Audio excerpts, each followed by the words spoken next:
and welcome to the News Desk with me, Chris Stafford, alongside Nancy Gillen. This is already Season 4, Episode 7, and we are recording on February the 15th. We're well into the second week of competition at the Beijing Olympic Games. And as a skiing fan, Nancy, I've got a big smile on my face, as you probably know. Yeah, I know. I think some of the results from the Winter Olympics, I saw them and I did think to myself, Chris will be very happy with this. So yeah, glad you had a good week. Yeah, terrific week. Well, let's kick off there because we're going to cover most of what, the headlines of what's been happening since last week's show. We've still got a lot more competition to go in Beijing. And then, of course, apart from the Winter Olympics, we've got a few other stories, as usual, to cover here. Don't forget to catch up with the show notes at wisports.com and follow us on social media as well and chip into the conversation. We love to hear from you. Well, we're going to start with this very, very exciting. I love this because this is my lead this week, that Lara Gut Behrami added Super G Olympic champion to her Giant Slalom Bronze Medal in Beijing and the World Champion titles that she won in Super G and Giant Slalom in Cortina d'Ampezzo last year. Australian's Mirjam Puchner, she divided the Swiss charge by beating Michelle Gisen into the silver medal position. So that was a few days ago, since we had the slalom and the giant slalom and the slalom. So we're on to the Super G and then the downhill this week. But Switzerland made it 2 in a row then when reigning World downhill champion, get this right, Corinne Suter, who was also the World Super G silver medalist behind Lara in 2021. She defeated the reigning Olympic champion today, Italy's Sofia Goggia, by 16 hundredths of a second to take that downhill crown. And Sofia's return following that very nasty fall in Cortina just over 3 weeks ago was an absolutely remarkable effort. And she clearly thought it would be enough to retain the title, but it wasn't to be. Sofia and Corinne are currently 1-2 in the World Cup downhill rankings now. And a first ever podium result for Italy's Nadia Delgado. She won the bronze medal, which was a fantastic achievement for her. First time, as I said, on the podium, first time winning anything at all of note. So that's a terrific result for her. Congratulations to her. So this means we now have 2 Swiss skiers concurrently holding the Olympic and world titles in both downhill and Super G. Yay! Sweden's Sara Hector, you remember, she maintained her consistent World Cup form by becoming the Olympic champion in Giant Slalom, beating Italy's Federica Brignoni and Lara Gut Behrami. So far, the Swiss girls have 5 medals in alpine skiing going into the combined event, which takes place on the 17th, and the mixed parallel finishes up the alpine skiing events on the 19th. So it's been a really fantastic Olympics for the Swiss. Nancy, did you watch any of this? Yeah, I did see clips. I saw clips of Gut Behrami's runs, just kind of on, as I've said before, I kind of watched the highlights on BBC a few hours after they've actually happened. So yeah, I was able to watch quite a bit of it. And yeah, it was a very exciting competition. It certainly was. And of course, there was so much pressure on America's favourite skier. That is Michaela Schifrin, of course. She went into those games hoping to compete in most of the events, but she was really off her game. She skied out in 2 races. She did take part in the downhill, which was her first downhill start of the season, actually. And she finished, I think it was 19th today, which would have been a confidence booster for her because conditions changed too. You remember, Nancy, they had all artificial snow there because they didn't have any natural snow before the game started. And then what happened at the weekend? It dumped a whole load of snow on top of that. So conditions were very different from the first week to the second week of competition.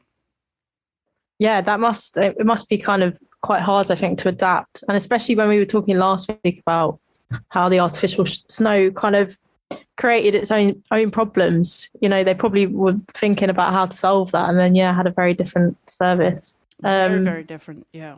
Yeah, I was reading while I was watching actually the interview with Michaela Schifrin. Obviously, she's had a very disappointing game so far, and I found like what she was saying. she was being very honest. I think she was kind of saying that, you know, the game so far for her has definitely been a failure, but maybe there's nothing wrong with kind of saying that and being honest about it. So if anyone hasn't watched the interviews for her after she competed, I would recommend it, because they're quite honest and refreshing interviews, really. Yes, I mean, she was very gracious in giving that media interview for quite an extended period. She stood there talking to, mainly to NBC, of course, captured most of that, if not all of it. And it really was a very candid interview, because clearly she was bitterly disappointed. How could she not be? And it was so out of character that she skied out very early on in both those races. And it was just a shock to the world, really, because there was so much expectation, but then, of course, so much pressure as well. And Sofia Goggia also felt this, you know, going in with injuries that she only just made it in time to make that downhill. She joined the team later on because she was busy rehabbing, and she said she cried all day before, but there was day of training after the first day of training for the downhill, and she cried all day. She was just overwhelmed with the pressure of it all. So, you know, the stakes are very, very high, but I've always said that an Olympic Games is very different to any other competition. You've probably heard me say this a dozen times, Nancy. Yeah, I mean, not in a bad way, but because it's true. It's true, isn't it? It's something that is worth being repeated. And a lot of the times when you do look at separate sports and competitions, especially when you follow, like in skiing, say a World Cup, and you look at who the Olympic champion is, and it's almost quite unexpected, because it is kind of a one-off race. You know, it's not like a World Cup where you race week in, week out and build up points and then win, you know, top the standings. It is just a one-off race. Yeah, because you've got so many that are, you know, making the podium in World Cup leading up to an Olympics. And that's same with any sport, really. And then you open up the field so extensively, and it really does just open up the game completely. But having said that, you know, you've got Lara Gut, you've got Gut Behrami, you've got Corinne Suter, you've got Sofia Goggia, you've got a lot that did make it. But then you've got, it made the medal podium, I mean, but then you've got a lot that just did not perform for whatever reason. Michaela being one of them. And then you had that awful accident of Nina O'Brien. You know, she broke both her fibula and tibia. I think she's home now. But right at the end of a race, she was skiing so well, too. You know, accidents can happen, of course, anywhere. But I think the unexpected often happens, too, doesn't it, in Olympic Games? Yeah, definitely. And there's so many kind of other kind of contributing factors as well. Things like the weather, things like recently in the past couple of years, things like COVID, not, you know, necessarily if you have COVID, but the kind of effects of it or injury. It is just, you know, if it goes your way that day, that one day, then it's brilliant. But there could be something just that happens to you that's very unfortunate, and it kind of, you know, you don't do well, and then you've got another 4 years before the Olympics. It's quite a, you know, unforgiving kind of occasion. It is so unforgiving because it, you know, it's over and done with in literally seconds. You know, when you think I think Corinne's speed today coming down on that downhill was 80 miles an hour was her top speed. How about that, Wow. Nancy? Yeah, that is incredible. It sounds terrifying. I'm not sure if I do fancy it, but yeah, absolutely incredible. I think I've told you before, if not on air, that when I come back, my second life is going to be a downhill racer, because that just is such a thrill going that kind of speed. Yeah, you need very strong knees. Yeah, not with the physique that I currently have. That's not going to work. Oh, well, yeah, me neither. Not with my knees either. All right, we're talking about COVID and the impact of COVID and the restrictions there in Beijing, and the isolation that we've heard about impacted some of the athletes who tested positive when they arrived. Or one of those, of course, was the American Ilana Myers-Taylor, who was one of two favourites, I should say, to win the monobob, which was making its highly anticipated debut. Well, in the end, it was Kaylee Humphries that beat Ilana for that gold medal, but it really was a fantastically exciting competition. And Kaylee, as we know, is the newly minted American. She now has that crown, and she's won gold now at the 2 women events at the Vancouver 2010 Games and the 2014 Sochi Games. And Lelena is now the US bobsledder with the most Olympic medals with this silver medal finish. And both women have medalled in every Olympic event they've competed in, sharing the podium in the last 4 Olympic Winter Games, which is extraordinary. So congratulations to them taking gold and silver. And it was a real North American sweep because Canada's Christine de Bruyn, she claimed the bronze medal. And, of course, now we've still got the bobsled to go, the 2-man bobsled. That's going to take place on the 18th, 19th this week. And Germany will prove to be the biggest challenge to them because they've been dominating the World Cup season. So that should be a really, really exciting finale to the sliding events there for the women. But I really feel for both Kaylee and for Ilana too, because they both had their own personal journeys getting to Beijing, which makes this event, I think, even more special, and especially because it was the first monobob race for women.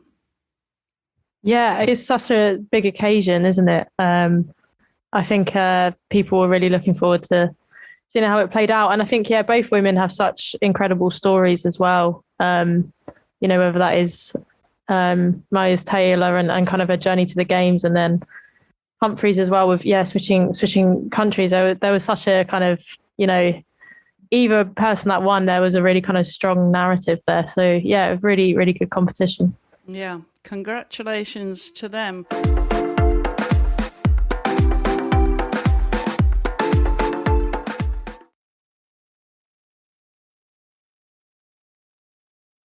Okay, we're going to move on from the Winter Olympics to tennis. We seem to cover tennis every week. There seems to be a story. And you've got some records being broken, or being matched, I should say, in tennis, in indoor tennis. Yep. So Annette Kontaveit, who is the Estonian tennis player who has kind of experienced a bit of a rise in kind of form, I suppose. She's kind of rocketed up the WTA rankings in recent months.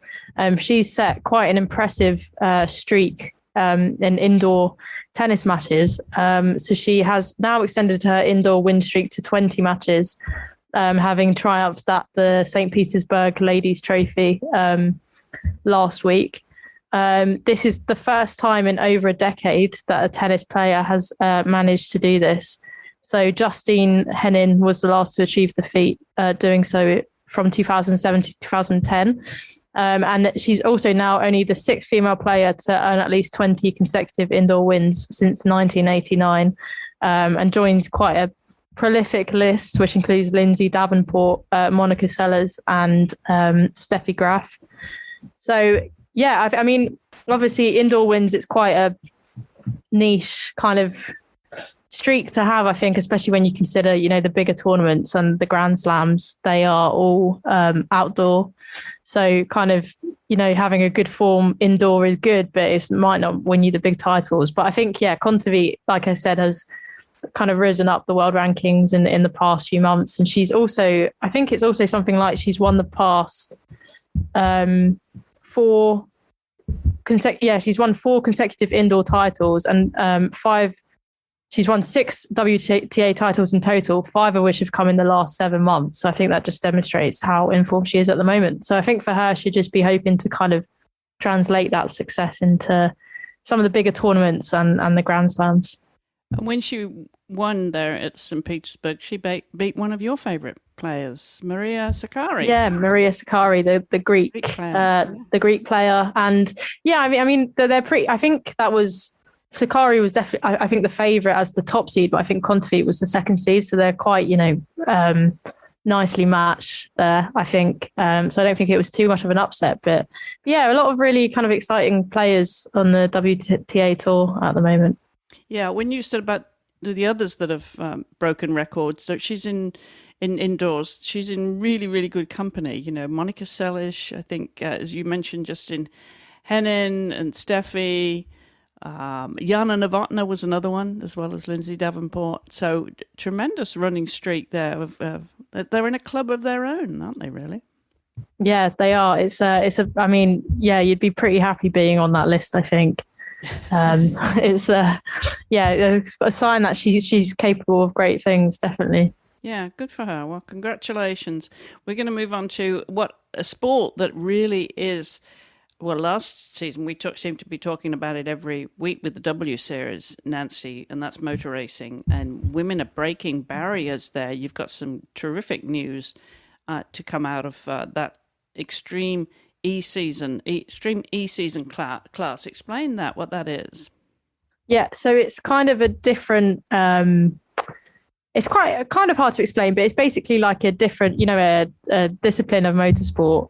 Where it's quite focused on the environment. So I think all the cars are are electric, and it basically goes around to it says in the title, extreme, some of the most remote corners of the planet. It's kind of teams, and there's normally 2 members of each team, and they just race across like the desert or icy roads, the Arctic. And essentially they kind of, each stop is meant to highlight climate change challenges and so on. So it's kind of motorsport with a kind of ethical message. But McLaren Racing, they have kind of expanded into Extreme E. So they're going to be competing in their first Extreme E season.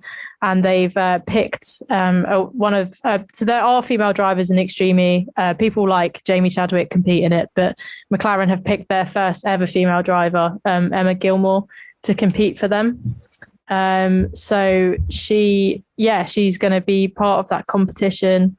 The article I've kind of featured for this is an interview with her. So if you kind of want to find out more about her and how she's got into how she kind of her journey to becoming McLaren's first female driver, then I recommend giving that a read. I'm sure you'll put that in the show notes. I will, because she's got a horse riding background. Yeah, I found that really interesting. That's quite a different, very unique kind of background, I think, for motorsport. Different horsepower. Well, Liz Hadley is another one, of course. Elizabeth Hadley, who now turned to eventing. She was a motor racing driver before she decided that she could only do one or the other. But, they just have a need for horsepower, these women. So she went from driving to riding and focused on that. It's become very successful. She was shortlisted for the Olympic Games last year. So, yeah, it'd be interesting to see what this young lady can do, Erin Gilmore. Thank you for that, Nancy. That's a great story. Didn't know much about that extreme. Everything seems to be extreme these days. Speaking of athletes who have done other sports, Corinne Suter, she rides horses for fun. Where she grew up in Switzerland on a family farm. So that's what she does in the summer months. So she rides bikes and cycles, I should say. She cycles and she rides. Oh, that sounds very, very pleasant. Yes, exactly. Lots of, these skiers have to stay fit in the summer, right? Yeah, of course. I mean, it can't be skiing all year round. No, indeed not. Indeed. Well, we're going to go back to the Olympics in a way with Chloe Kim, who's dominated the snowboard, hasn't she? I mean, everybody seems to know the name of Chloe Kim now because she's really made history in her very young life already, hasn't she? But what's this new story? Yeah, so she's essentially, through her kind of achievements at the Winter Olympics, has made history. So she became the first woman to successfully defend the Olympic halfpipe title by winning gold.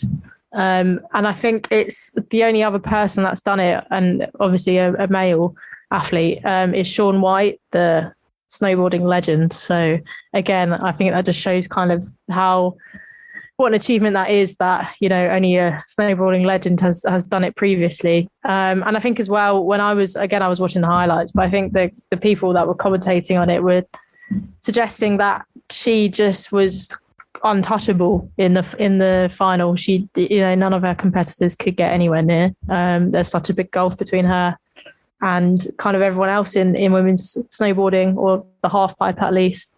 So, I think that's, like you said, she's very young. She's only 21. And yeah, I think she's got 2 gold medals in the Olympic half pipe now, and I think if she continues the way she's going, she could easily increase that in the years to come. Yeah, I love the name of that the venue there, the Secret Garden Olympic half pipe. Yeah, it's Secret Garden. It sounds a lot like very nice, doesn't it? A really kind of exciting venue. Yeah, exactly. All right, we've got one administrative story this week. We haven't had we seem to go through runs of these, don't we, where women are stepping up in administrative roles, but this is an important one for the Women's Sports Foundation. Yep. So there's a new chief executive of the Women's Sport Foundation has been appointed. So Danette Layton has become the 7th chief executive in the organisation's history, significantly she was ratified on National Girls and Women in Sports Day, which also commemorated the 50th anniversary of title. My Roman numerals is bad. It's Title 11, is it? Title 9. Sorry, Title 9. That's my Roman numerals knowledge being very bad.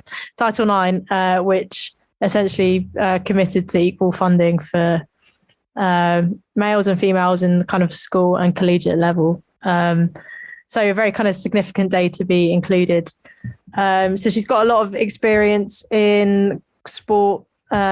She later was previously the chief marketing officer of Pac-12 conference for 12 years. And she's, it seems like she's got a very kind of strong commercial background. I think it's, the Women's Sport Foundation, which was founded by Billie Jean King, the tennis legend, I think has done a lot of work to promote women in sport, I think especially in the US. So it's good to see that organisation going from strength to strength. Yeah, good luck to her. Terrific. Well, that's around about it, except we can't ever have a show without football news. And things are starting to pick up a little bit because we've got the She Believes Cup starting this Thursday. So tomorrow, when the show goes live, it'll be Thursday the 17th, I beg your pardon. And that's against Czechoslovakia. That's the one of 3 games. So playing Czechoslovakia, Iceland, and then New Zealand on Sunday, and then Iceland next week.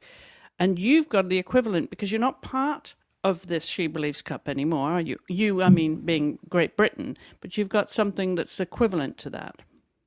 Yeah, so we've got the Arnold Clark Cup. So like you said, England used to compete in She Believes, but I think kind of a mix of COVID and I presume kind of wanting to play more European teams because we've got the Euros in the summer. Starts also this week, and it's England, Spain, Germany, and Canada as well. So 4 very, very strong teams, and I'm really looking forward to seeing how that matches up. I think England, especially with the Euros, those big teams like Spain and Germany, you want to be beating them, and I think playing them this in the next 2 weeks will give us a real indicator of how strong England's chances are of winning the Euros. I'm really, really looking forward to that. I was hoping to go to England-Spain, but it's in Norwich, which would have been fine, but they're replacing half of the trains with rail replacement buses. I don't think I'm going to be able to get out there. Probably be like a 4 or 5 hour journey, which unfortunately isn't worth it, but it will all be on TV, so I'll be watching on TV. Wouldn't it be worth renting a car just to do that? Well, I do have a car at my parents' house, but I'm working like that day, so I need to also be doing my work. So my plan was to work on the train and get to the match. But obviously, if I'm driving, I can't work at the same time. So can't you find a friend to go with you who can drive while you can work? I'm not sure all the way to Norwich. Potentially, I can have an explore, but I think, I think it might be a little too difficult. Oh, that's a shame. So you're watching that from the sofa then instead? Yeah, I will be. And how's Arsenal doing? Arsenal are doing okay. We're still top of the table, but there was so over here in the WSL, there was essentially a title deciding match between Arsenal and Chelsea on Friday. The 2 teams at the top of the WSL. And it was a 0-0 draw. It was probably one of the most exciting 0-0 draws I've ever seen because it was, very attacking and there were lots of multiple missed chances. which now means that Arsenal are still top of the table with 2 points, but Chelsea have a game in hand to play. So if they win all their remaining games of the season, which I think is like 9 games left, then they will win the title. If they slip up and Arsenal don't, then Arsenal wins. So it's very, very finely poised at the moment. Yeah, it sounds like it. Well, so when's your next game then? Is this weekend? No, because of the international break, because of all the international tournaments that are taking place. So I think I think we've got the FA Cup at the end of February, and then the WSL starts again at the start of March. So a couple of weeks again before the league is back underway. Super. All right. Well, it's all happening with football now, both sides of the pond, internationally and nationally. And of course, there's still the rest of the Beijing Olympic Games to happen. But we obviously would be remiss to wrap up this week's show talking about the Olympics, but not the story of missing the story of Camilla Valeeva, the Russian 15-year-old skater, who's been right in the middle of a whole lot of controversy when she was cleared by CAS to compete at the Beijing Olympics. Now, I watched her skate this morning. Did you watch the women's short program? Yes, I had it on in the background. I was in the office, so I couldn't pay full attention to it. But yeah, I was keeping an eye on it, of course. Very kind of controversial circumstances, obviously, that the event is taking place in.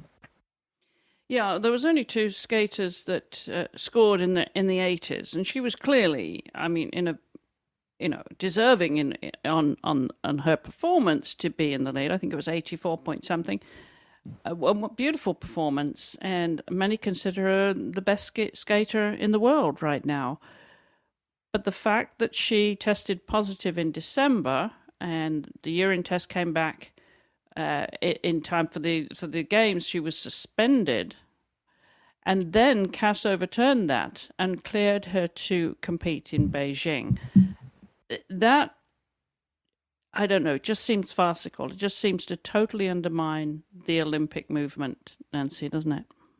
Yeah, I think farcical is probably the right way to describe it. I think as well that the fact that she is still probably going to have a anti-doping hearing or investigation into the test could still be suspended, and then any medal she wins in Beijing will be taken away from her. I think also the fact that they're not going to do a medal ceremony if she medals. I don't really know why, because that's really unfair on the other people that are going to medal. Like, if you've said that she can compete, then don't pretend that she's not competing, if that makes sense.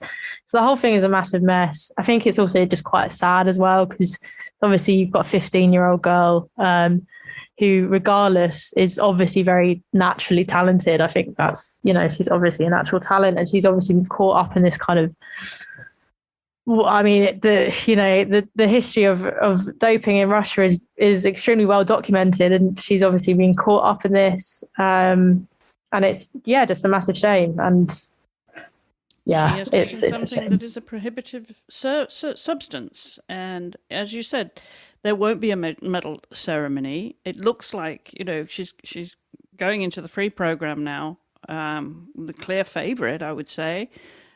And with her being in medal contention, it means there won't be a medal ceremony, which punishes all the athletes that are playing the game fairly. And if they can't, if you can't play the game fairly, then you shouldn't be at the Olympic Games, right? Yeah, like you said, it's sad for whoever wins. I mean, presuming that she does win gold, whoever gets silver and bronze they're just not going to get their time. No, on the podium. It's just, yeah. What they're saying is that they will award the medals once this case has been concluded. They will award them in some dignified way, but it's not the Olympics. It's not the same. No. It's not the same. And who knows how long it will be as well, because obviously this case was even more complex. You've got the legal issues, you've got the fact that she's a protected athlete under the WADA code because of her age. You've got all those kind of complications, and like you said, it could be months, it could be a long time after this competition has ended, and probably will be nowhere near Beijing. So Yeah, I think they've made a right. I mean, all the parties involved, I think, have made a bit of a mess of this situation. Yeah. And it just leaves a very sour atmosphere, like today for the short program. It was just, there was just a cloud hanging over it. And even though there was some applause for her before her performance, because, performance was beautiful, there's no doubt about it.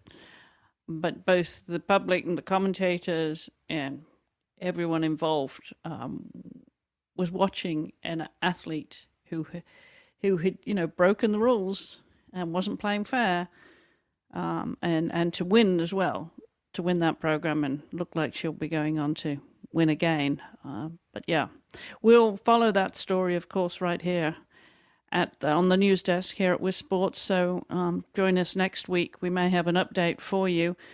Certainly, that program will play out this week, and whoever wins the medals, whether they receive them or not this week, we'll follow that right through to its conclusion, as we do with most everything else that we can pick up for you from around the world of women's sports. Now, what else are you looking forward to, Nancy, as these games wind down the weekend? Yes, I mean, probably the major one is definitely the Arnold Clark Cup. Get a bit of international football there. There's some quite interesting tennis happening in Dubai, the Dubai Tennis Championships, which isn't like a massively major WTA tournament, but you've got quite a few of the kind of top seeds involved there. And then I think, kind of just like you said, kind of the end of the Olympics, Winter Olympics as well. So busy as always, really. As always, yep. And I'm looking forward to the rest of these games. As I said, in the skiing world, the alpine skiing, they've got the parallel and the combined. The combined comes first, and then the mixed parallels. So we're bringing you the thoughts on that next week here at on the news desk. And we do have some news, actually, you just delivered to me before we started to record, which is great news. You are finally let loose back in the wild again because you tested negative. Yeah, I did. I tested negative for coronavirus. So there was quite a long stint testing positive, really. And it's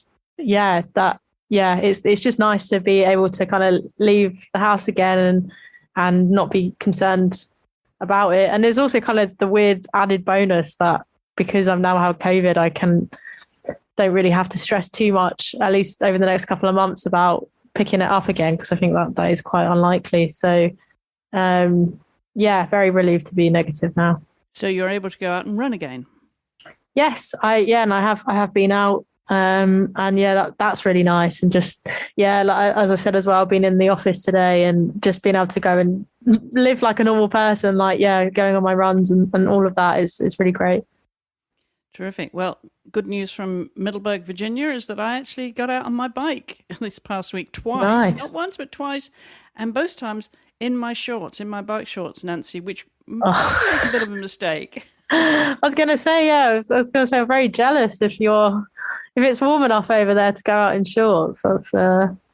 But like you said, if it was a mistake, is it still not too warm? Yeah, it was a bit foolish, not brave, just foolish. The sun's shining, and like today, it's beautifully cold. But I hiked this morning at dawn, and it was 19 degrees, which is -7 centigrade or something. It's cold. It's really cold. Yeah. But we're not over it yet, but we are looking forward to some warmer weather. So hopefully get out on the bike again and get ready for my big ride in April, where I'm going to do the Potomac Trail, which I'm really looking forward to here in Virginia. So more of that and more of Nancy's marathon preparation next week and the weeks to come here on the Wisp Sports Desk, news desk, we're calling it now. Nancy, thanks very much for bringing us your side of the stories from across the pond there. No problem. Thanks for having me, as always. And we'll be back next week with more from the Wisp News Desk. Until then, thanks for listening. Follow us on social media at Wisp Sports and at Nancy_Gillen. Don't forget to follow Nancy online at givemesportwomen.com, isn't it, Nancy? Yeah, that's right. Yeah. Terrific. Thanks for listening. Until next week, goodbye for now.